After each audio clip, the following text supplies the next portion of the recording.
December মাসের শেষ সময় ঘনিয়ে আসছে। ধীরে ধীরে শীতের অনুভূতি আরও তীব্র হচ্ছে।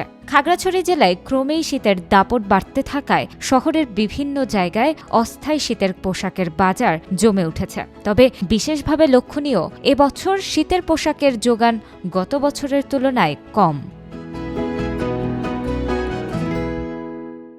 এদিকে শীতের মাত্রা বাড়ার সাথে সাথে উলের পোশাকের চাহিদা বেড়েছে। জ্যাকেট, সোয়েটার, হুডি সবকিছুতেই ক্রেতাদের আগ্রহ বেশি। তবে এই বছরের পরিস্থিতি গত বছরের তুলনায় আলাদা।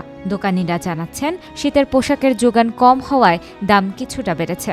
দোকানে বেশি দাম, তাই জন্য কম দামে এখান থেকে কিনতেছি। অন্যান্য দোকানে তো অনেক দাম বাড়তেছে, এখানে তো কম দাম পাওয়া যায়। দোকানে একটু দাম, তো এখানে একটু দাম কম পাওয়া যায়, এই জন্য এখানে দেখতে আসছি। এখানে 200 টাকার মাল হতো, ওখানে গেলে 2000 টাকা, সেই জন্য এখানে আছি। আর বেচা কিনাও অনেকটাই কম, আর দোকান আমাদের কম। আর বিশেষ করে আপনার গাইডগুলো আগে ভালো পাইতাম, এখন ভালো পাইনি। এখন দামও বেশি, গাইডগুলো আমরা যে পরিমাণে টাকা দিয়ে কিনে নিই ওরকমের দামও পাচ্ছি না খুচরো বিক্রি করার পরেও।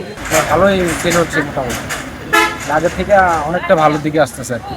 সামনে শীত পড়লে আরো ভালো হবে আর কি। দোকান থেকে মানে এই দামটা বেশি ফেলে আসছি, এই কম দামে বেশি জন্য চেষ্টা করতেছি।